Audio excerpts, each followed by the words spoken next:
এগুলো কত? সে 200 টাকা করে বলে। আর বড়টা?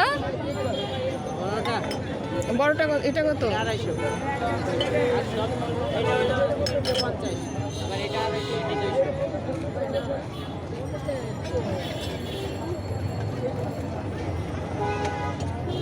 হালকা লাইট ডিপ হবে।